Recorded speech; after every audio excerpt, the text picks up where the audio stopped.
Bienvenue dans cette nouvelle vidéo où je vais vous donner toutes les informations nécessaires pour planifier un voyage de 2 à 3 semaines en Malaisie. Je vous dévoilerai un itinéraire de rêve pour découvrir les plus belles destinations de la Malaisie à petit budget. Des plages paradisiaques aux jungles mystérieuses, tout en vous donnant des astuces pour économiser sur vos dépenses. Bonjour à toutes et à tous, bienvenue dans cette nouvelle vidéo. Alors aujourd'hui on se retrouve pour que je vous donne un itinéraire pour 2 ou 3 semaines en Malaisie. Donc la Malaisie, vous allez voir, c'est vraiment un pays incroyable parce qu'il y a plein de jungles, il y a vraiment des îles paradisiaques. C'est un mix de cultures parce qu'il y a la culture indienne, chinoise et malais. Et en plus, il y a une architecture qui est vraiment moderne, mixée à la jungle. Donc c'est vraiment un mix qui est vraiment unique. Donc si vous allez en Malaisie, c'est vraiment un voyage dans le voyage. Parce que le premier point que je voulais aborder avec vous, c'est tout simplement les vols pour aller en Malaisie. Moi, la plateforme que j'utilise principalement, c'est Skyscanner. Skyscanner, c'est un comparateur de vols. Avec ça, vous aurez vraiment les vols au meilleur prix. Donc si vous voulez prendre un vol, je vous conseille vivement d'utiliser Skyscanner. Je vous mets un petit lien dans la description. Quand vous allez partir en Malaisie, il y a un risque de se blesser en faisant du snorkeling, en faisant des treks dans la jungle. Donc ce que je vous conseille, c'est de prendre une assurance. Moi personnellement, j'utilise Chapka et franchement, c'est la meilleure assurance de voyage. Quand j'en parle avec les autres backpackers, tout le monde me dit que c'est vraiment la meilleure. Et avec le petit lien que je vous mets dans la description, vous aurez moins 5%. Donc vraiment, n'hésitez pas à utiliser Chapka. Après, au niveau du visa, vous inquiétez pas, parce que si vous faites partie de l'Union européenne, donc si vous êtes français, il n'y a aucun problème. En fait, vous avez le droit à 90 jours sur le territoire sans aucun problème. Vous arrivez, vous faites juste la demande de visa et vous avez le droit à 90 jours en Malaisie. Pour les logements, ce que je vous conseille, c'est tout simplement d'utiliser Booking.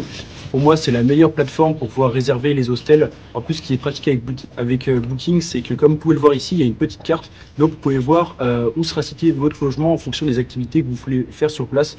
Les logements coûtent entre 4 et 10 euros. Et pour la Malaisie, c'est vraiment pas excessif parce que la Malaisie, c'est l'un des pays les plus chers de toute l'Asie du Sud-Est. Mais vous allez voir, la plupart des activités ou autres ne coûtent vraiment pas très cher. Pour la nourriture et les boissons, là, c'est là que vous allez vraiment vous régaler. Et c'est là qu'on sent vraiment la triple culture. Parce que vous avez la nourriture indienne, vous avez de la nourriture chinoise et vous avez de la nourriture malaise. Donc malaise, c'est les personnes qui étaient là avant. Après, il y a eu beaucoup d'immigration en Malaisie.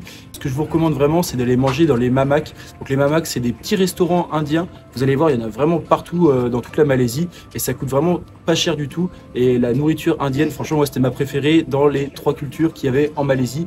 Partout où vous allez vous régaler parce qu'il y a vraiment de la street food partout et tout est vraiment délicieux.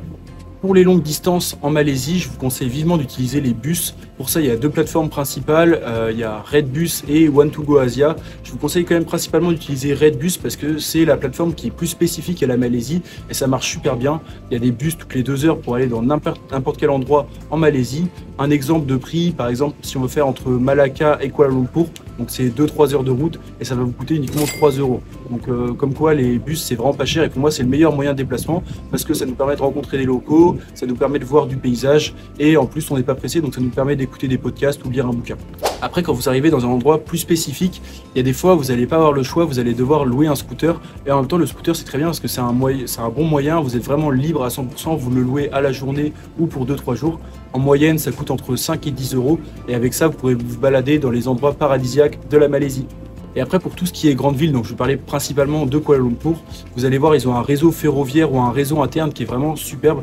Et avec seulement 1 euro, vous pouvez vous déplacer vraiment partout, traverser toute la ville pour seulement 1 euro. Et si vous voulez faire des trajets plus spécifiques, vous pouvez toujours utiliser Grab. Donc Grab, c'est l'équivalent de Uber en Asie. Maintenant, je vais vous parler de l'itinéraire pour aller en Malaisie. Donc vous allez voir, c'est assez simple. Si vous arrivez à Kuala Lumpur, je vous conseille de descendre directement à Malacca. Et à Malacca, vous allez pouvoir y rester pour 4 jours. Malacca, c'est vraiment une ville qui est géniale parce qu'elle a un passé colonial qui est vraiment assez spécifique. Parce que d'abord, il y a eu les Portugais, ensuite, il y a eu les Hollandais et il y a eu aussi les Français. Donc ça fait vraiment un mix d'histoire. Et en fait, quand on se balade dans cette ville, c'est vraiment génial parce qu'on a des murailles qui sont portugaises, on a des églises qui sont hollandaises. On a un quartier chinois avec une rue principale où il y a plein de street food. Donc là, vraiment, vous allez pouvoir vous régaler. Et la ville, tout se fait à vélo, tout se fait à pied. Elle est vraiment pas très grande. Donc c'est quelque chose qui est vraiment accessible. Donc si vous allez en Malaisie, je vous conseille vivement d'aller à Malacca. Après avoir passé 3-4 jours sur Malacca, vous pouvez remonter jusqu'à Kuala Lumpur, donc la ville dans laquelle vous êtes arrivé. Donc Kuala Lumpur, c'est la capitale de la Malaisie. Dans les endroits phares qu'il y a à voir à Kuala Lumpur, il y a en premier Batu Cave. Donc Batu Cave, c'est un temple hindou. Donc je vous mets une photo juste là. Vraiment, c'est l'un des temples emblématiques de la Malaisie, donc ça va vraiment le coup d'y aller. Par contre, pensez à bien vous, si vous allez là-bas, pensez à vous couvrir les jambes parce qu'il y a 272 marches à monter, donc ça fait une petite randonnée pour aller jusque là-haut. Et par contre, vu que c'est un temple hindouiste, il demande à ce qu'on se couvre les jambes, donc c'est pour ça, si vous allez là-bas, pensez à vous couvrir les jambes et vous allez voir, c'est vraiment un temple qui est sublime. Et après, comme dans toutes les capitales, faut pas hésiter à aller à Chinatown. Chinatown, c'est vraiment le quartier qui est animé, il y a encore plein de street food, les bâtiments sont jolis, c'est animé, il y a des odeurs, il y a de la nourriture, franchement on se régale, donc n'hésitez pas à aller à Chinatown. Et après, si vous voulez continuer, il y a des endroits un petit peu plus fancy, donc il y a des énormes malls en Malaisie, donc c'est des endroits avec beaucoup de magasins, donc c'est des centres de shopping pour faire court. Et c'est ici que vous avez les Petronas Tower, donc les Petronas Tower, je vous mets une photo juste là. Donc là, c'est l'emblème de Kuala Lumpur, donc c'est les deux tours Petronas. Et si vous montez dans certains des buildings, il faut payer un petit peu une entrée. Et des fois, vous avez des piscines au 50e étage. Et c'est ici que vous pourrez voir, vous allez avoir une vue imprenable sur Kuala Lumpur. Je vous conseille d'y aller au moment du sunset parce que vous avez le côté jour et en même temps le côté nuit où toute la ville s'illumine. Donc ça, c'est vraiment génial. Je vous mettrai une adresse juste ici. Si vous voulez aller dans les quartiers plus animés le soir, si vous voulez aller dans les bars, les restaurants ou faire la fête, je vous conseille vraiment d'aller à Bukit Bintang. Et si vous voulez vraiment sortir des sentiers battus, je vous conseille d'aller à Putrajaya. Donc là, c'est un petit peu plus éloigné du centre-ville de Kuala Lumpur, mais c'est bien parce qu'il n'y a plus du tout de tourisme. Et en fait, c'est une place qui est réservée pour les Malais. Donc les Malais, ils sont majoritairement musulmans. Et vous allez voir, en fait, il y a une mosquée rose qui est gigantesque, qui est vraiment sublime. Et vous pouvez faire tout un tour parce qu'il y a plein de presqu'îles au milieu du fleuve. Et vous allez voir, vous pouvez faire une longue balade à vélo. Donc ça peut aller de 10 à 15 km. Et vous êtes vraiment tranquille, il n'y a pas de touristes. Et vous êtes prêt à avoir passé 3-4 jours à Kuala Lumpur, vous pouvez filer à Cameron Island. Donc Cameron Island, c'est ici sur la map.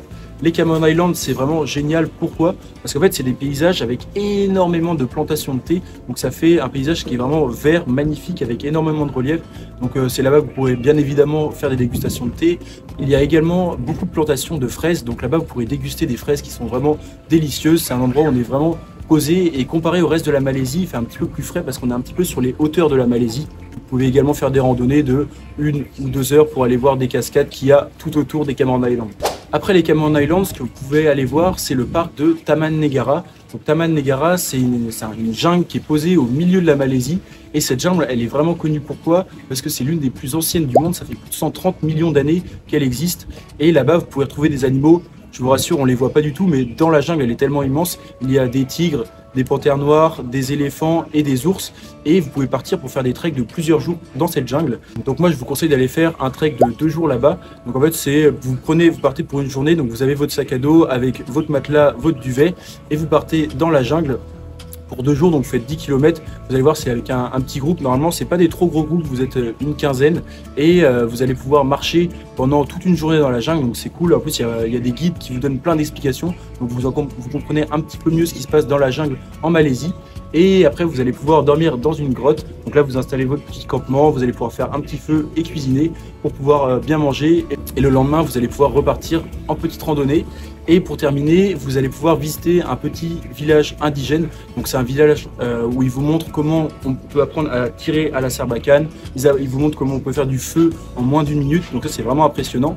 Et si vous avez de la chance, moi malheureusement c'était fermé quand j'y suis allé, mais normalement c'est quasiment tout le temps ouvert. Vous allez pouvoir marcher sur un pont en bois suspendu au-dessus d'une canopée. Donc ça, c'est vraiment une expérience unique. Donc je pense que vous allez vraiment vous régaler. Après la jungle de Taman Negara, je vous conseille vivement d'aller dans les îles Perhentian. Donc les îles Perhentian, c'est ces petites îles qui sont dans le nord-est de la Malaisie. Et franchement, moi c'était ma partie préférée de la Malaisie. J'avoue que j'ai une petite tendance à adorer les îles. Je trouve ça vraiment trop bien le mood qu'il y a là-bas. Et surtout les îles Perhentian, c'est vraiment magnifique parce que la mer est vraiment d'un bleu genre unique, c'est vraiment bleu turquoise. Les plages, elles sont magnifiques. C'est une petite île, donc vous connaissez assez tout le monde assez facilement. Les gens, ils sont hyper sympas, hyper accueillants. Vous pouvez faire des petits tours sur l'île parce qu'il y a quand même il y a quand même de quoi marcher. Donc si vous voulez faire des petites randonnées, il y a de quoi faire. Et surtout, ce qui est très connu sur cette île, c'est la plongée. En fait, c'est l'un des endroits les moins chers sur Terre pour pouvoir passer vos diplômes de plongée. Si vous passez vos diplômes de plongée, moi, je vous conseille vivement de le faire avec l'organisme PADI. Donc PADI, en fait, c'est un organisme qui est international, donc il y a plein de centres de de plongée PADI. Moi je l'avais fait avec Panorama Diver en allant au Perhentian. Pour passer votre open water, donc pour pouvoir plonger jusqu'à 18 mètres de profondeur, ça vous prendra 3 jours et ça coûte 275 €. Faites attention sur les Perhentian aussi parce que les logements peuvent vite coûter très cher. Donc c'est pour ça en plus avec le centre de plongée, ils vous donnaient un logement gratuit, un lit dans un dortoir. Donc ça m'évitait d'avoir une dépense supplémentaire. Et moi j'ai voulu pousser après en allant un petit peu plus loin. Pour pouvoir plonger jusqu'à 30 mètres de profondeur, on peut faire le deuxième niveau, donc c'est le niveau Advance. Et là, j'avais payé seulement 235 €, donc c'était un petit peu moins cher que l'open water. Donc franchement, si vous allez au Perhentian et que vous avez l'envie de faire de la plongée, je vous conseille vivement de le faire là-bas. Vous allez vous régaler, en plus il y a des très bons spots. Les instructeurs sont tous géniaux. Donc vraiment, si vous allez au Perhentian, essayez la plongée, vous allez vous régaler. Et pour terminer votre voyage en Malaisie, il vous suffit de traverser donc des îles Perhentian jusqu'à Penang. Et à Penang, vous allez voir, c'est vraiment une ville qui est vraiment unique parce qu'il y a beaucoup de street art dans cette ville et il y a une île qui est collée, donc c'est quasiment une presqu'île qui s'appelle Georgetown, et dans Georgetown il y a énormément de street art, donc vraiment là vous pouvez juste vous balader en scooter. En fait c'est un spectacle à ciel ouvert, donc c'est juste magnifique. En plus ce qui est bien à Georgetown, c'est qu'il y a une variété de nourriture qui est vraiment incroyable, donc au niveau nourriture vous allez encore une fois vous régaler. Et après vous pouvez faire Penang Hill aussi, donc c'est un petit téléphérique qui vous emmène sur les hauteurs de Georgetown. Là vous aurez une vue panoramique sur tout Georgetown et tout Penang, vous allez voir, c'est vraiment sublime.